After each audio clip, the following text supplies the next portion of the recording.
두려움, 과거가 불행한 자의 숙명.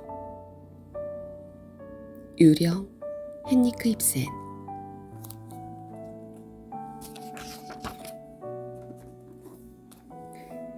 내일이란 말을 들으면 우리는 두 가지 상반된 감정을 가질 수 있다. 먼저 내일은 지금과는 다른 삶을 꿈꿀 수 있도록 하면서 우리에게 설렘의 감정을 가져다 줄 수 있다. 그렇지만 과연 이렇게 설레는 마음으로 내일을 기다리는 사람이 얼마나 될까? 대부분의 사람들에게 내일은 지금보다 더 끔찍한 삶을 예견케 하면서 두려움의 감정을 심어주기도 한다. 아마 지금까지 우리의 삶이 어떻게 이루어졌는지 그것이 문제일 것이다. 만약 지금까지의 인생이 끔찍한 삶의 연속이었다면 앞날을 설레는 마음으로 기다릴 수 있을까? 불가능한 일이다. 지금보다 더 나쁠 수는 없어 라고 외칠 수는 있겠지만 지금보다 더 나쁠 수도 있다라는 불안한 느낌이 사라지지도 않을 것이다. 나이가 먹을 만큼 먹었다면 이런 불안한 느낌은 더 강해질 수밖에 없다. 끔찍한 삶을 감당하기에는 정신적으로나 육체적으로나 이제는 너무 많이 마모돼 버렸으니까 말이다. 어쨌든 불행한 사람은 항상 불행을 예감하며 살 수밖에 없다. 그래서 그는 두렵기만 하다. 불행을 마치 자신이 어찌해도 벗어날 수 없는 주어진 숙명처럼 느낄 테니까. 미래는 밝기 마련이라는 통념과 다른 말을 하고 있으니 당혹감을 느낄지 모르겠지만 주변을 돌아보면 이것이 진실에 더 가깝다는 것을 어렵지 않게 간파할 수 있을 것이다. 그렇지만 어쩌겠는가. 불행한 사람에게는 언젠가 그 불행을 보상해줄 행복이 찾아오리라는 이야기는 단지 헛된 믿음에 불과한 것을. 오히려 불행한 사람은 계속 불행하기 쉽고 행복한 사람은 계속 행복할 가능성이 많다. 그래서일까 첫사랑에 실패했던 사람은 다음 사랑에서도 성공하기보다는 실패할 가능성이 더 높은 법이다. 이 불행한 사람은 새롭게 찾아온 사랑에 설레기보다는 실패를 예상하고 행동하기 때문이다. 어떻게 두려움을 가진 사랑이 원만한 결실을 맺을 수 있겠는가? 조금만 관계가 소원해져도 바로 꼬리를 내리기 일쑤고 그러면 좋은 관계를 회복하려는 최소한의 노력마저도 시들 수밖에. 미래에 대한 두려움, 그것은 과거 불행에 대한 기억과 짝을 이루는 감정일 수밖에 없다. 그래서 스피노자도 말하지 않았던가. 두려움이란 우리가 그 결과에 대하여 어느 정도 의심하는 미래 또는 과거 사물의 관념에서 생기는 비연속적인 슬픔이다. 스피노자 에티카에서. 스피노자의 정의는 조금 복잡하다. 결과가 어떻게 될지 의심스러운 대상이 미래 또는 과거 사물이라는 말이 조금 어렵다. 여기서 미래의 사물과 과거의 사물이 동일할 필요가 없다는 점에 주목하면 어려움은 쉽게 가실 수 있다. 예를 들어 과거 자신을 불행하게 했던 애인이 지금 만난 다른 애인과 같을 필요는 없는 것처럼 말이다. 그렇지만 과거 애인으로부터 버림받았던 슬픔은 새로운 애인과의 미래를 잿빛으로 만들 수 있다. 그래서 두려운 것이다. 과거의 불행이 집요하게도 미래에 다시 반복될 것 같은 불길한 예감에서 생기는 슬픔, 즉 두려움은 바로 이렇게 우리 내면에서 탄생하여 우리의 비전을 지배하게 된다. 그렇게 불행한 과거는 과거지사로 그치지 않는다. 그것은 현재와 미래의 삶에도 질식할 것 같은 무게를 가하기 때문이다. 사실 인간은 과거를 통해 미래를 꿈꾸는 동물이다. 그러니 과거가 행복한 사람은 미래를 장밋빛으로, 과거가 불행한 사람은 미래를 잿빛으로 꿈꾸게 된다. 전체 산막으로 펼쳐지는 헨리크 입센의 유령은 바로 이런 잿빛 미래, 그리고 그것에 대한 두려움을 묘사한 희곡이다. 물론 여기서 불행한 과거에서 벗어나지 못하는 인물은 알빙 부인이다. 기독교적 삶을 내면화한 알빙 부인은 젊은 시절 남편의 외도로 너무나 커다란 상처를 받았지만 묵묵히 참아온 여인이다. 알빙 부인이 아들 오스왈드를 어릴 적부터 외국으로 보내버린 것도 이런 이유에서였다. 남편의 자유분방함이 아들에게 악영향을 끼칠까 두려웠던 것이다. 그렇지만 파리에서 화가로 어느 정도 입지를 다진 오스왈드가 집으로 돌아오면서 알빙 부인은 다시 두려움에 사로잡히게 된다. 아들 오스왈드에게서 남편의 기질을 다시 발견했기 때문이다. 유령? 아까도 레지나와 오스왈드가 저쪽에서 뭐라고 속삭이는 소리를 듣고 저는 마치 유령을 만난 듯한 느낌이 들었어요. 그리고 아무래도 우리는 모두 유령이 아닐까 하는 생각이 들어서요. 선생님, 우리들 한 사람 한 사람이 말이에요. 아버지나 어머니로부터 유전된 것이 귀신의 신 것처럼 우리에게 달라붙어 있는 겁니다. 그뿐만이 아니에요. 모든 종류의 소멸된 낡은 사상이나 여러 가지 소멸된 낡은 신앙 따위도 우리에게 씌여 있어요. 그런 것이 우리의 내부에 실제로 살아있는 게 아니라 단지 거기에 달라붙어 있을 뿐이지만 우리는 그것을 쫓아낼 수가 없거든요. 잠깐 신문을 집어들어도 그 행간에 유령이 잠입해 있는 듯한 느낌이 들어요. 틀림없이 온 나라 안에 유령이 있는 겁니다. 바닷가에 모래알 만큼 많은 거예요. 게다가 우리는 모두 햇빛을 매우 두려워하고 있어요. 오스왈드가 레지나와 시시덕거리는 것을 목격한 날, 알빙 부인은 경악을 금치 못한다. 레지나가 누구인가? 그녀는 자신의 남편과 하녀 사이에서 태어난 저주받은 아이 아니던가. 그러니 지금 알빙 부인은 자신의 멘토인 만드레스 목사에게 이런 두려움을 토로하고 있는 것이다. 결국 알빙 부인에게 유령은 그녀가 두려워하는 지극히 인간적인 특질들을 실체화한 것이다. 그것이 무엇일까? 자유에 대한 동경, 그리고 사랑에 대한 열정 같은 것들이다. 한마디로 말해 그녀가 체화한 종교적 가치에 어긋나는 모든 것, 특히 탐스러운 육체와 관련된 에로틱한 가치들이 유령으로 실체화하면서 그녀에게 두려움을 불러일으켰던 것이다.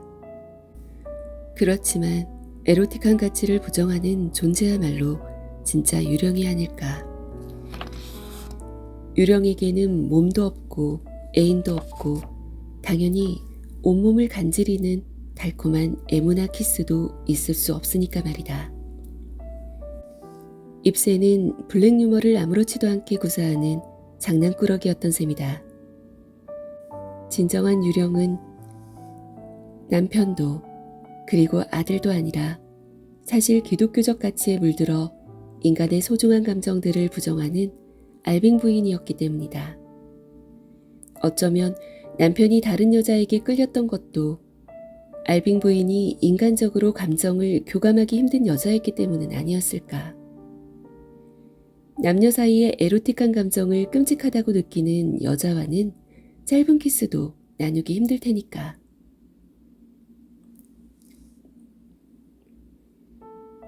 가엾은 너의 아버지는 자신의 내부에 충만해 있는 삶의 기쁨의 배출구를 발견하지 못했던 거야. 그리고 나도 이 집에 그다지 기쁨을 가져왔다고는 할 수 없지. 의무라든가 뭐 그런 것들만 배워와서 내 엄마는 한결같이 그런 속박들에 매여 있었단다. 모든 것이 의무와 결부되는 거야. 마지막에는 내 의무라든가 저 사람의 의무라든가. 그러니까 나일지도 몰라, 오스왈드. 너의 아버지에게 가정이 통 재미없는 곳으로 느끼게 만든 사람이.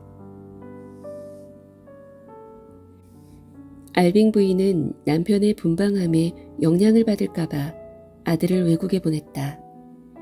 그렇지만 사실 그녀의 아들 오스왈드는 아버지의 나쁜 영향에서 벗어난 것이 아니라 어머니의 어두운 영향에서 벗어난 것이었다. 얼마나 아이러니한 일인가. 오스왈드가 화가로서 나름대로 명망을 얻은 것도 다 이유가 있었던 셈이다. 인간적인 감정을 긍정하고 그것을 그림으로 표출하지 않았다면 어떻게 그가 뛰어난 화가가 될 수 있었겠는가. 오스왈드는 집으로 돌아오지 말았어야 했다.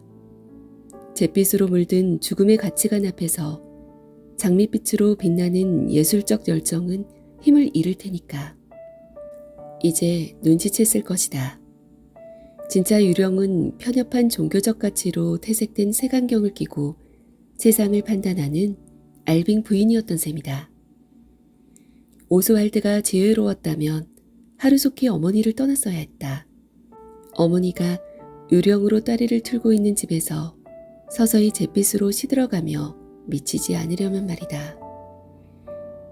그렇지만 착한 오스왈드는 어머니에게서 유령을 느끼지만 그것을 명료하게 자각하지 못한다. 그 결과 오스왈드는 조금씩 죽은 자의 곁에서 삶의 온기를 빼앗기게 된다. 뜨거운 열정을 화복에 담았던 열정적인 오스왈드는 지금 죽어가고 있고 언젠가 어머니처럼 유령이 될 것이다. 그래서 오스왈드가 힘없이 읊조리는 마지막 대사는 우리의 마음을 아리게 한다. 태양, 태양 이라고 우물거리면서 오스왈드는 어머니의 음울한 가치를 날려버릴 태양을 절망스럽게 찾고 있다. 그렇지만 측은한 오스왈드는 알고 있을까? 유령이면서 자신이 유령인지를 모르는 어머니가 바로 태양을 가리고 있는 짙은 먹구름이라는 사실을. 헨링크 입센 1828년 탄생, 1906년 사망. 노르웨이 극작가 입센은 그리그의 작곡으로도 유명한 페르긴트, 4대 사회극으로 알려진 사회의 기둥, 인형의 집, 유령, 민중의 적 등 근대사회의 민감한 주제와 고전 비극 같은 정제된 형식미가 어우러진 작품들을 발표하여 생존에 이미 거장으로 인정받았다. 입센은 스스로 오만해지는 것을 경계하기 위하여 자신의 서재의 경쟁자였던 스웨덴 극작가 스트린드베리의 커다란 초상화를 걸어놓았다. 네메시스가 지켜보는 가운데 일을 할 필요가 있다. 또한 동시대인들의 심리를 이해하는데 광고만큼 좋은 건 없다고 생각했기 때문에 매일 신문 광고들을 열심히 읽었다고 한다. 입센을 흠모했던 또 한 명의 노르웨이 거장 뭉크는 작가를 여러 번 그렸는데 특히 유령에 푹 빠져서 직접 무대 디자인을 맡기도 했다. 뭉크는 작품의 주인공인 병약한 화가 오스왈드를 자신과 동일시했던 것이다. 이곳 사람들은 일이라는 것을 저주받은 노동이고 자신들이 범한 잘못을 속죄하는 것이라는 가르침을 받으며 성장했어요. 그러니까 살아간다는 것은 비참한 일이며 가장 좋은 건 삶에서 빨리 빠져나오는 일이라고들 생각하고 있지요. 눈물의 골짜기라고들 말하지. 하지만 다른 곳에서는 그런 건 문제가 되지 않아요. 그런 가르침을 따르는 사람은 실제로 한 명도 없어요. 다른 나라에서는 이렇게 생각하고 있어요. 살아있는 것만으로도 멋진 일이라고요. 어머니는 제 그림이 왜 모두 이 삶의 기쁨을 테마로 삼고 있는지 생각해 본 적 있어요? 언제나 그리고 예외 없이 이 삶의 기쁨을 말이에요. 광선, 햇빛, 상쾌한 공기, 그리고 유쾌하고 행복한 얼굴들. 그래서 저는 어머니와 이 집에 있는 것이 무서운 겁니다.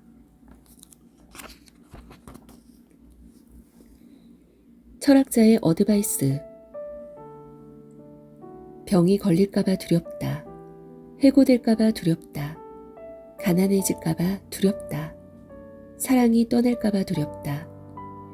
이처럼 두려움은 누구에게나 있는 감정이다. 두려움은 미래의 불확실성에서 연유하기 때문이다. 그렇지만 과거 상실의 경험이 결정적으로 중요한 역할을 한다는 것도 잊어서는 안 된다. 한때 병으로 고생했거나 한때 실직을 했거나 한때 실연을 당했던 사람은 미래에도 그런 일이 반복될까봐 두려운 것이다. 그러니까 두려움이란 감정은 두 가지 요소가 결합되어 발생한다고 하겠다. 과거의 아픈 기억과 미래의 불확실성에 대한 염려. 어쨌든 두려움은 우리의 현재를 좀먹는 감정인 것은 숨길 수 없는 사실이다. 아픈 기억은 우리를 과거로 보내고 지나친 염려는 우리를 미래로 던져버리기 때문이다. 어떻게 하면 두려움을 극복하고 현재의 삶을 향유할 수 있을까? 가장 중요한 것은 가벼움을 확보하는 것이다. 그러니까 지금 가진 것에 연연하지 말아야 한다는 것이다. 지금 가진 것, 즉 건강, 젊음, 직장, 애인들은 모두 항상 떠날 수 있다는 사실을 받아들여야 한다. 혹은 언제든지 버릴 수 있다고 생각하는 것이 좋다. 지금 가지고 있는 모든 것들은 잠시 내 곁에 있을 뿐이라는 것을 안다면 미래에 대한 두려움의 감정은 그만큼 줄어들 것이다.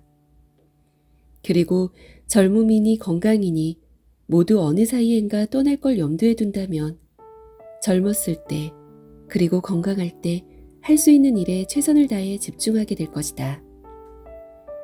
해고되든 내가 떠나든 간에 지금 회사에 영원히 있을 수 없다는 걸 인식한다면 직장 생활을 당당하게 할 수 있게 될 것이다. 마찬가지로 사랑도 애인도 언젠가 떠난다는 것을 받아들인다면 지금 애인과의 근사한 키스에 더 몰입하게 될 것이다. 지금 내게 있는 어떤 소중한 것에 대하여 그것이 곁에 머물러 있으면 행복한 것이지만 그것이 떠나버린다 할지라도 그것을 상실로 받아들이지 말고 원래 상태로 돌아간 것에 지나지 않는다고 생각할 것. 그러면 안개가 걷히듯 어느 사이엔가 두려움이라는 감정은 여러분 곁을 떠나게 될 것이다.